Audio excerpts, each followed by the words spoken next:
YouTube, we are back in the shop again here. We're doing something with the Tahoe. Don't mind the mound of trash I gotta clean up. I've been doing some cleaning, and this is the trash that I've accumulated so far, so, you know, yay. I just gotta get rid of it. But we're doing something with the Tahoe today. I wanted to build a off-road Tahoe, and I still do, but I want a regular cab short box more than I want a Tahoe. And I can go down in the southern states and pick up a pretty nice, clean Tahoe for, you know, $2 to $6 grand easy. So I'll probably start with a cleaner slate when I build my Tahoe. But what I have is I have a 3/4 ton regular cab, long box, 2-wheel drive,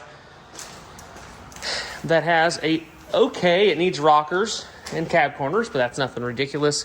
Got a few dings and dents there. Regular cab. I'm thinking of putting that cab on the Tahoe's frame. The wheelbase between this and a regular cab short box, the Tahoe's 3 inches shorter. So to make a bed work, I'm gonna have to cut 3 inches out of it, which is not a big deal. Kind of want to try that and do it anyway, so I'll have to find me a 6.5 foot box to cut down a little bit to practice on.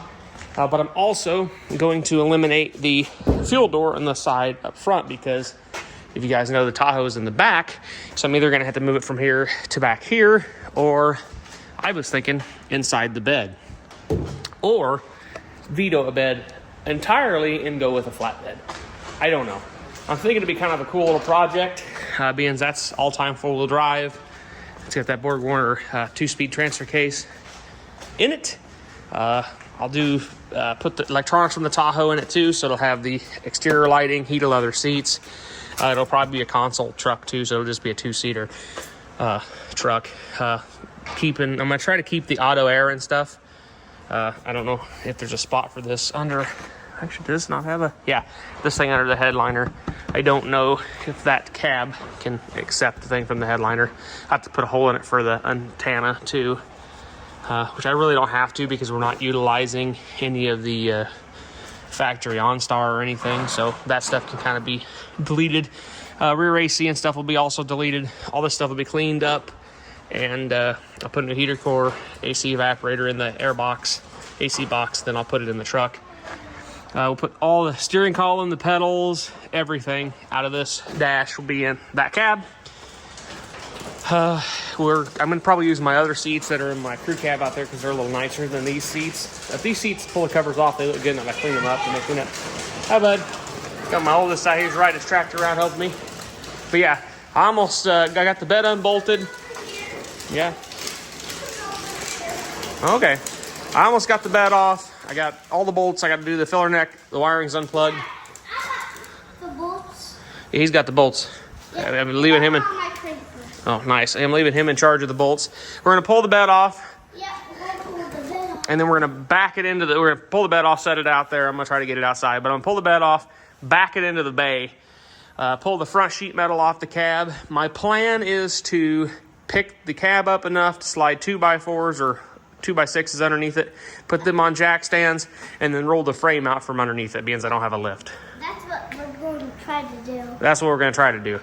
But right now I got my cherry picker out and a couple of straps I got to go find, and we'll try to pick this bed up off of this thing. I've picked short beds off pretty easily with cherry pickers, but I've never tried a long bed before, so we'll see how that goes. So yeah, catch you guys in a second. We'll get a little farther.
Well, that was a lot of work, and found out that, yeah, I don't have enough lift on my jack stands and whatnot to get this cab up off this frame. So I got it to this point.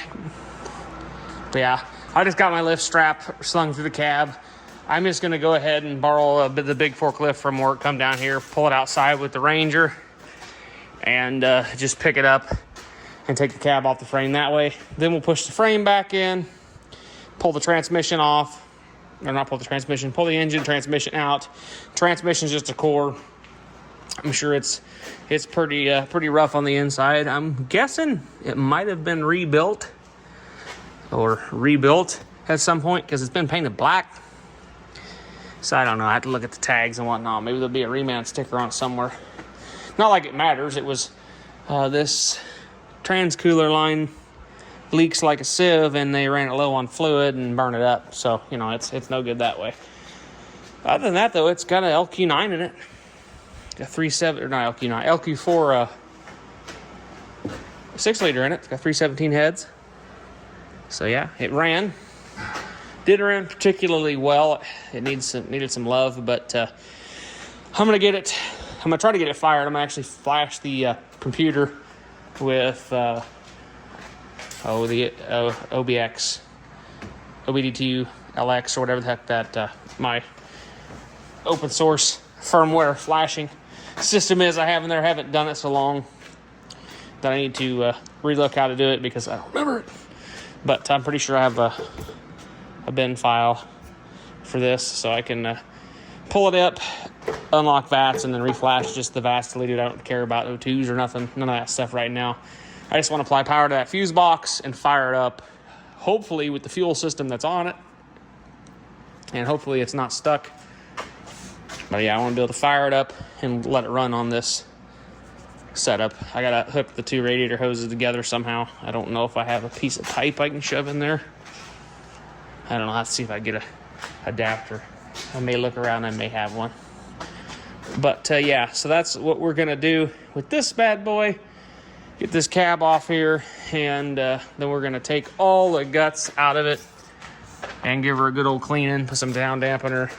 I do have a few things. I'm gonna have to body work this back down and that side over on the frame, so I'm gonna have to bend it back out like this, but that won't be nothing. The rocker panels are a little more squished and stuff, but that's fine. You need a rocker panel with cab corners anyway, so I'm gonna go ahead and I'll put rocker panels, cab corners on it. And it's gonna get the other white door I have and the passenger side white door, all the wiring harness, all that stuff's gonna go in this cab.